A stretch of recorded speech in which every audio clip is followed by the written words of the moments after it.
dharura kidogo. Asante sana Mheshimiwa Naibu Spika kwa heshima ulionipa niweze kuwa mchangiaji wa kwanza mchana huu katika wizara hii ya Katiba na Sheria. Jambo la kwanza, Mheshimiwa Naibu Spika, nimesoma hotuba ya Mheshimiwa Waziri, na mimi kama mbunge wa wananchi wa jimbo la Lupembe, ukisoma katika bajeti hii ya Wizara ya Katiba na Sheria, utabaini kama Mheshimiwa Rais wetu Dr. Samia Suluhu Hassan amefanya reforms kubwa sana katika sekta ya sheria hapa nchini. Na Mheshimiwa Spika, nataka nitumie nafasi hii pia kumshukuru sana Mheshimiwa Waziri Dr. Damas Daniel Ndumbaro, lakini pia naibu waziri wake Mheshimiwa Jumanne Sagin, Jaji Mkuu wa Tanzania, lakini pia mtendaji mkuu wa mahakama, SG, AG wetu na DPP kwa kazi nzuri ambayo wanafanya chini ya wizara hii ya Katiba na Sheria. Mheshimiwa Naibu Spika, nimesoma kwenye hotuba hii katika eneo ambalo Mheshimiwa Rais amekuja na maono makubwa ya kuwasaidia Watanzania ni pamoja na kampeni maalum ya Mama Samia Legal Aid.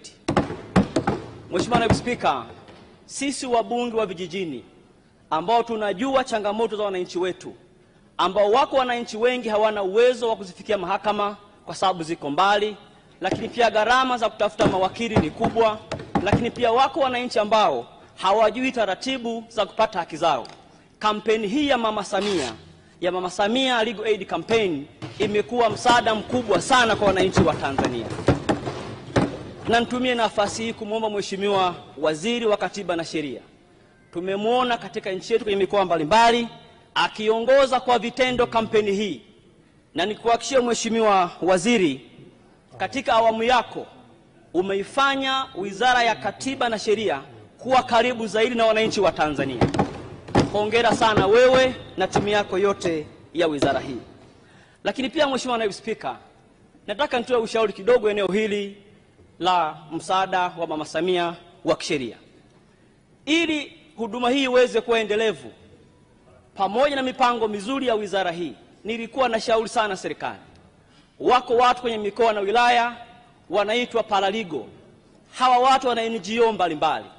Nitaka nimwombe Mheshimiwa Waziri atakapokuja kuwind up jioni atuambie wana mpango gani wa kufanya mashirikiano ya kutosha kuwasaidia paralegal hawa, kuwajengea uwezo wa mafunzo, lakini pia kuwasaidia vitendea kazi ili huduma hii ya Mama Samia iweze kuendelevu leo na vizazi vijavyo.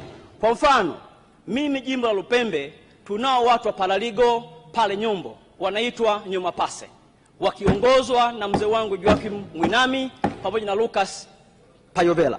Lakini pia ukienda kwenye mkoa wa Njombe tunao watu wa paralegal kwenye taasisi kubwa ya Mapao ikiongozwa na mchungaji Sinene. Hawa watu wanahitaji kujengewa uwezo sana kupitia wizara hii. Na nikuombe Mheshimiwa Waziri utusaidie.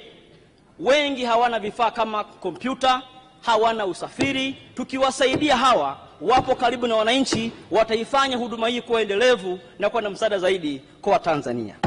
Lakini jambo la pili, Mheshimiwa Naibu Spika, nataka nitumie nafasi hii kwa niaba ya wananchi wa jimbo la Lupembe kutoa shukurani maalum kwa Rais Dr. Samia Suluhu Hassan kwa kujenga mahakama ya mwanzo ya zaidi ya bilioni 1 pale Lupembe Barazani. Mheshimiwa Naibu Spika, mahakama ya Lupembe pale Barazani ilikuwa imechakaa sana, ilikuwa inavuja, lakini Mheshimiwa Mama Samia ametujengea mahakama mpya ambayo itahudumia wananchi wa kata 7 za jimbo la Lupembe. Wananchi wa Idamba, Mfiriga, Lupembe yenyewe, Matembwe, Ukalawa, Ikondo hadi Kidegembi watapata huduma bora katika mahakama ya mwanzo ya Lupembe. Ombi langu kwa Mheshimiwa Waziri na wizara husika, nishatoa ombi pia kwa wananchi wa tarafa kubwa ya Makambako ambao wanaomba kupata mahakama ya mwanzo pale Mtwango barabarani. Mheshimiwa Waziri anapafahamu, umeshakuwa mji pale unapita kila siku. Wananchi hawa kuna kata 5 kubwa, kata ya Mtwango, Kichiwa, Ninga, Ikuna, Igongoro, wote hawa wanafuata mahakama mbali kule mkoani Njombe au Makambako mbali.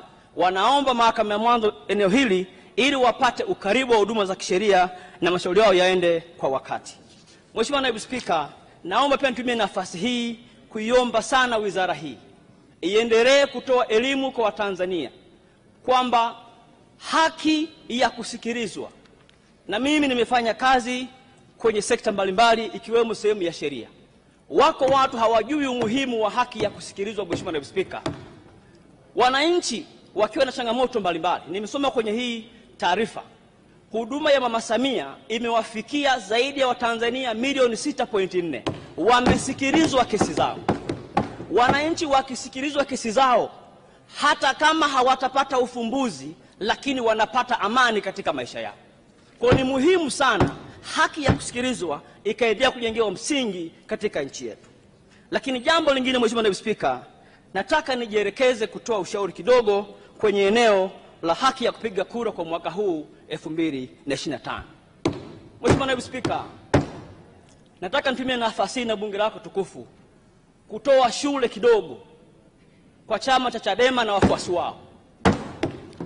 Mheshimiwa Naibu Spika, haki ya kupiga kura ni haki ya Mtanzania. Ukisoma kwenye katiba yetu ya Jamhuri ya Muungano wa Tanzania, ibara ya 5, naomba nisome kwa manufaa ya wananchi wa Tanzania. Ibara ya 5 inasema kila raia wa Tanzania aliyetimiza umri wa miaka 18 anayo haki ya kupiga kura katika uchaguzi nchini Tanzania. Mheshimiwa Naibu Spika, haki ya kupiga kura ni haki ya uraia wa Tanzania. Hakuna mtu mwenye haki ya kuvuruga haki ya mtu mwingine ya kwenda kupiga kura. Maana yake haki pekee walionayo vyama ambao hawashiriki uchaguzi, wana haki ya kutokushiriki uchaguzi, wana haki ya kutokupiga kura wao, lakini hawana haki ya kuzuia Watanzania wengine kupiga kura katika nchi hii.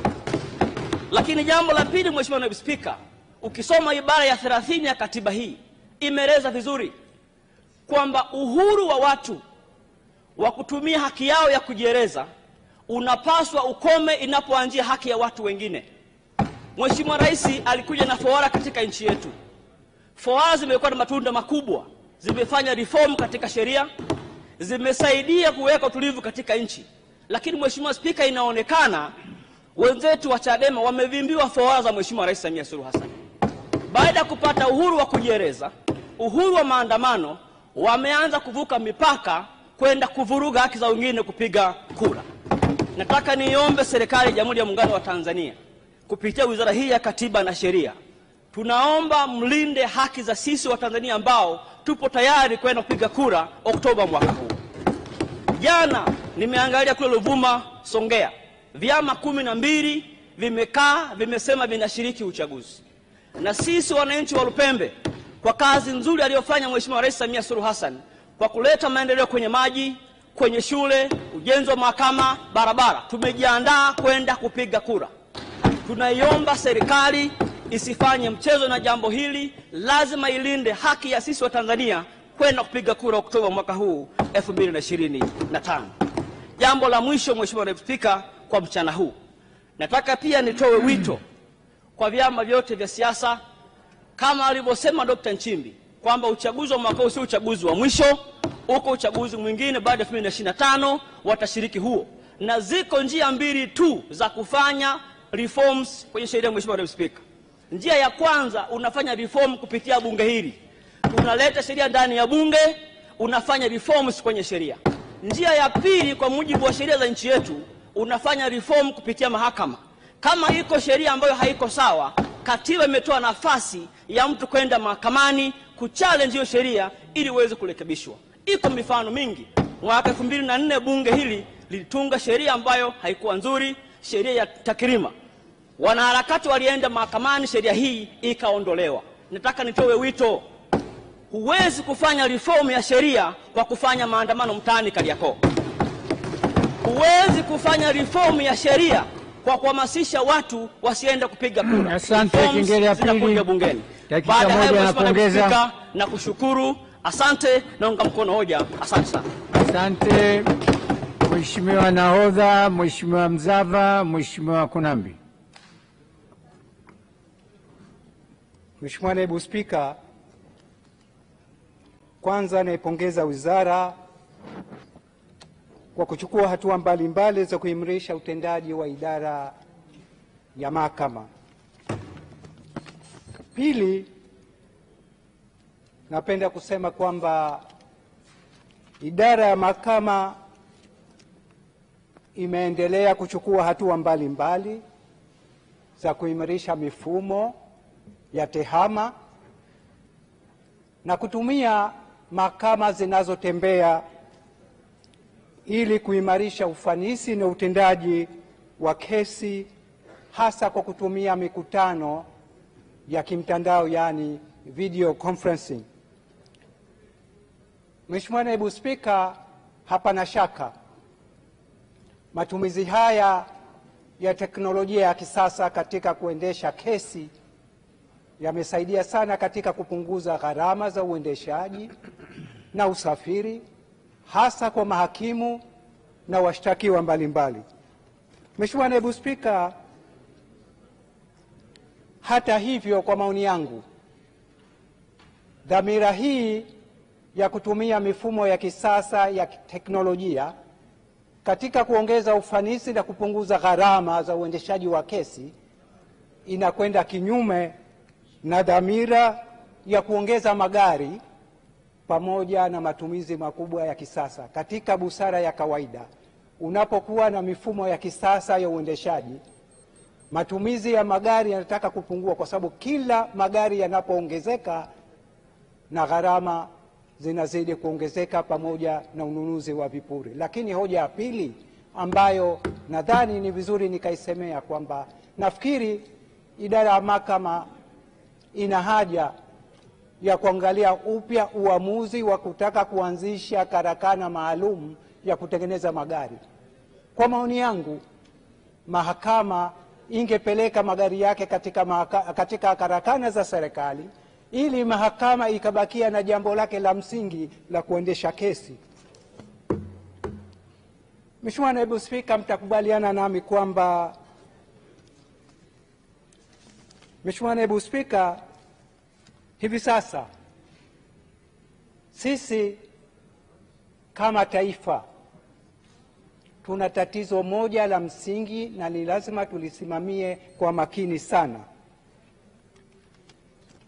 Makubaliano ya mikataba ya miradi yanachukua muda mrefu sana, yani negotiation.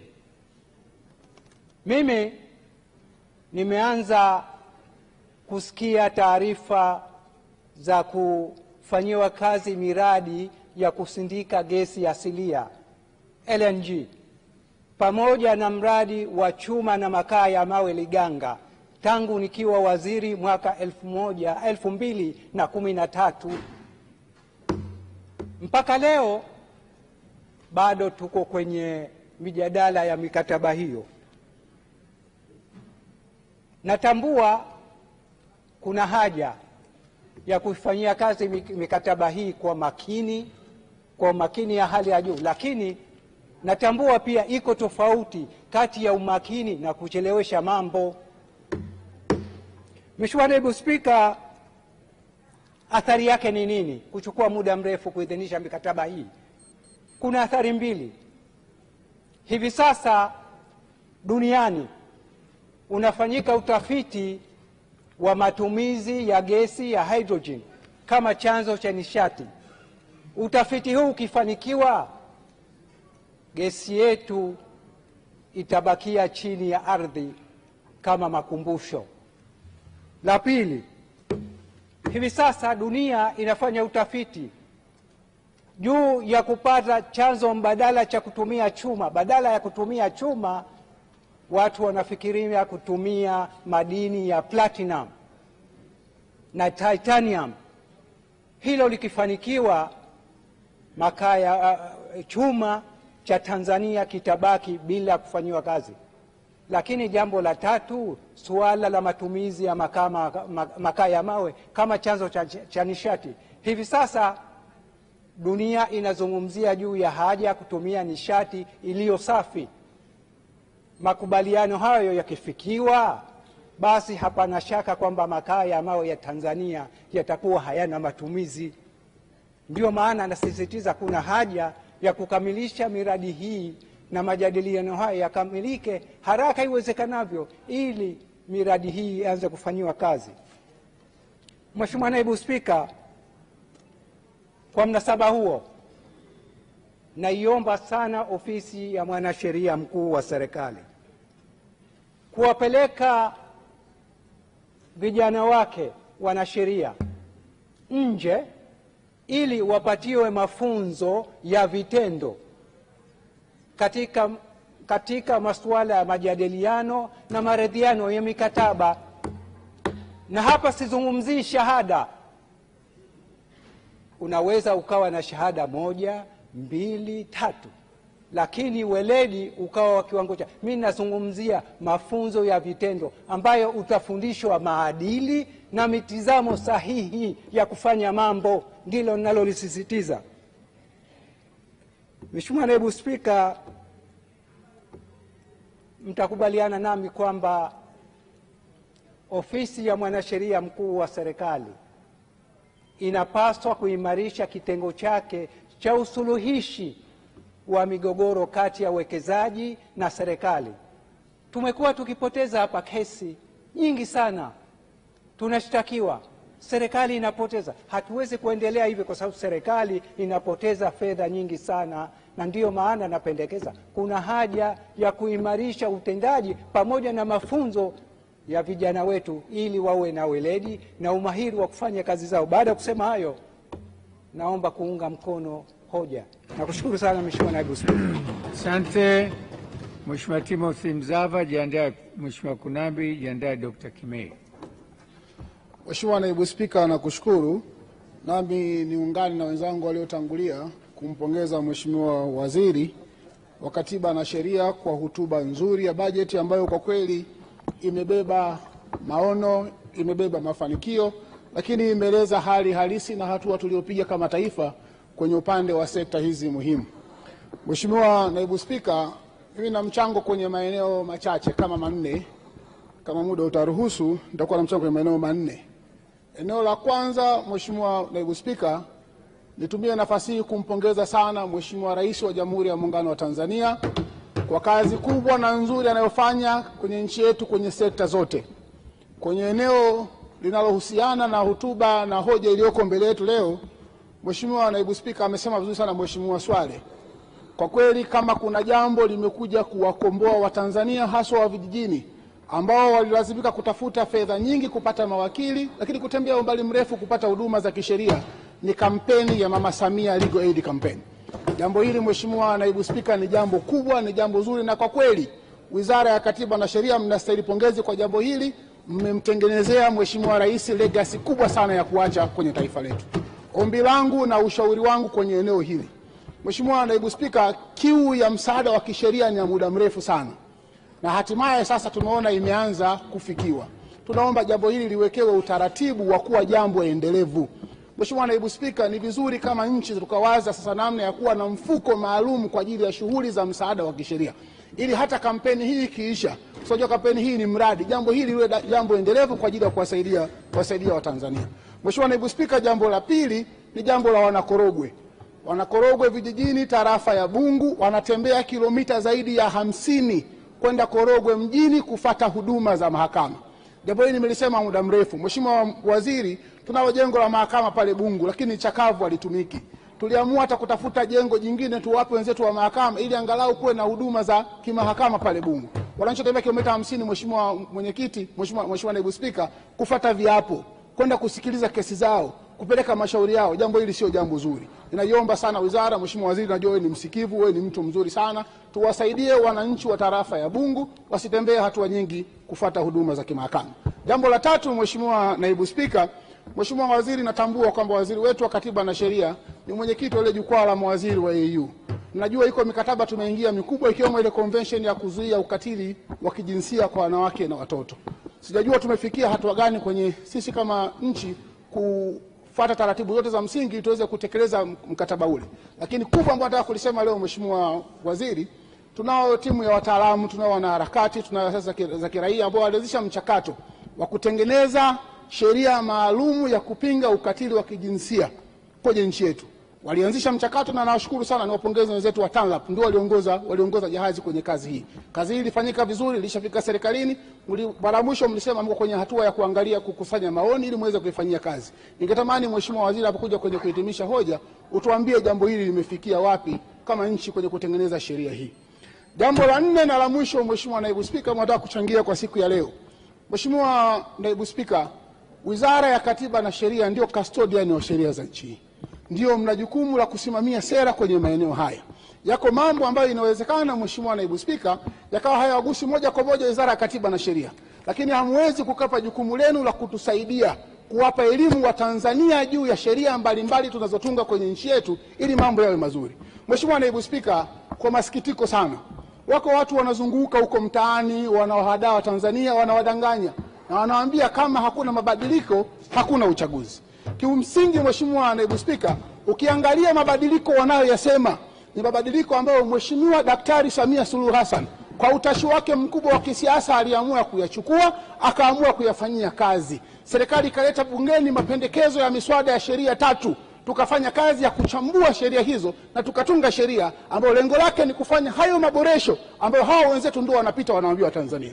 Mheshimiwa Naibu Spika, serikali mkiendelea kukaa kimya, wasiokuwa na nia njema na taifa letu wataendelea kuchafua nchi yetu, wasiokuwa na nia njema na taifa letu wataendelea kuwadanganya Watanzania, wataendelea kuichafua na kuiharibu nchi yetu. Mheshimiwa Naibu Spika, mimi nitumie nafasi hii ya leo niombe serikali, niombe wizara, pamoja na kwamba mambo ya uchaguzi ni mambo yanasimamiwa na Tume ya Taifa ya Uchaguzi, lakini jambo la uchaguzi ni jambo la kisheria. Hamwezi kukwepa jukumu lenu la msingi la kutoa elimu kuhusu sheria hizi. Mheshimiwa Naibu Spika, mwaka jana 2024 tumepitisha sheria hapa, tumefanya maboresho makubwa sana, na mimi nataka nitumie nafasi hii ya leo kuyasema ili Watanzania huko nje wajue kwamba serikali na bunge lao tulishafanya kazi kwenye eneo hili. Mheshimiwa Naibu Spika, kwa mara ya kwanza kwenye historia ya nchi yetu tumetengeneza sheria maalum ya Tume Huru ya Taifa ya Uchaguzi. Huko nyuma tulikotoka, Mheshimiwa Naibu Spika, mambo yote ya Tume ya Uchaguzi zaidi ya kwenye katiba, lakini pia tulikuwa tunayakuta kwenye sheria ya taifa ya uchaguzi, lakini kidogo na kwenye sheria ya uchaguzi wa serikali za mitaa. Kwa mara ya kwanza kwenye nchi yetu tumetunga sheria maalum inayoshughulika na Tume Huru ya Taifa ya Uchaguzi. Na kwenye sheria hii, Mheshimiwa Naibu Spika, tumefanya maboresho makubwa sana ambayo ndio yalikuwa yakipigwa kelele muda wote. Wenzetu hao kwa miaka yote wamekuwa wakilalamika juu ya uteuzi wa wajumbe wa tume, kwa maana wale makamishina. Kwenye sheria ya taifa ya uchaguzi tuliyofanya, Mheshimiwa Naibu Spika, ukaenda kifungu cha 5, cha 7, cha 9, tumekuja na utaratibu mpya yako mambo matatu makubwa yamefanyika kwenye tume, namna ya kuwapata wajumbe wa Tume ya Taifa ya Uchaguzi.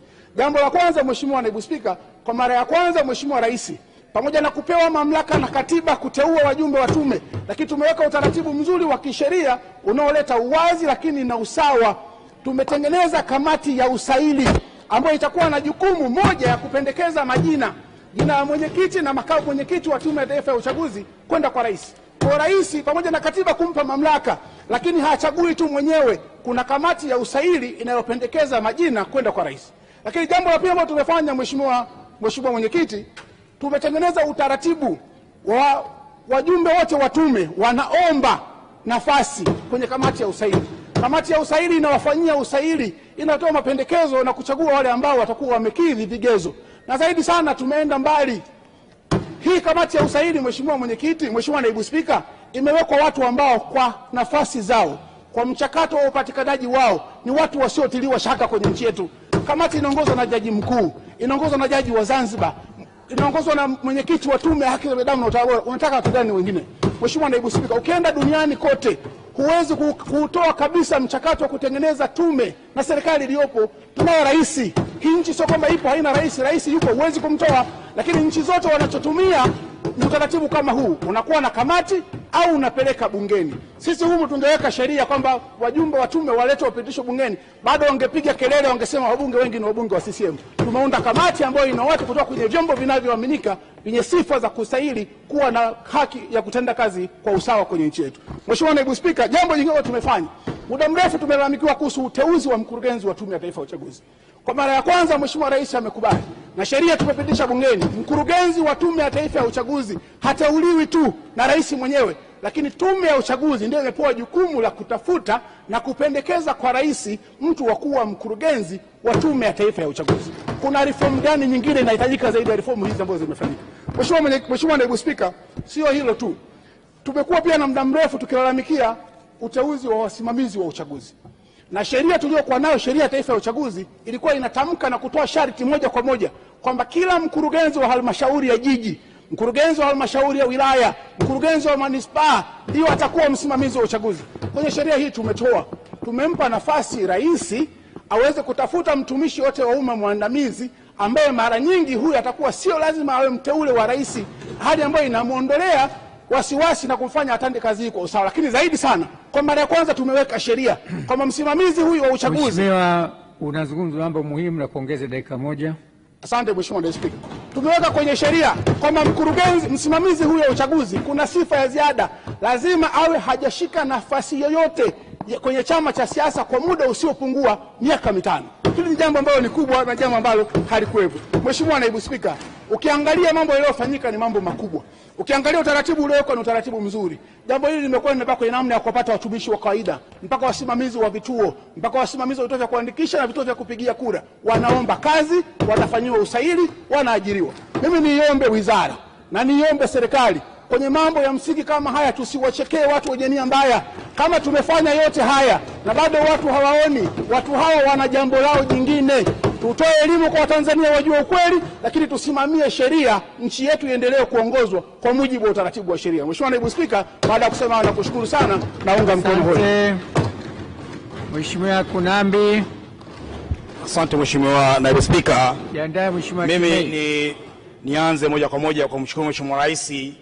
Sote tunafahamu kuna mvua zinazoendelea sasa za masika, na upande wa jimbo langu kule Mlimba barabara zimekuwa zikiharibika sana, lakini kupitia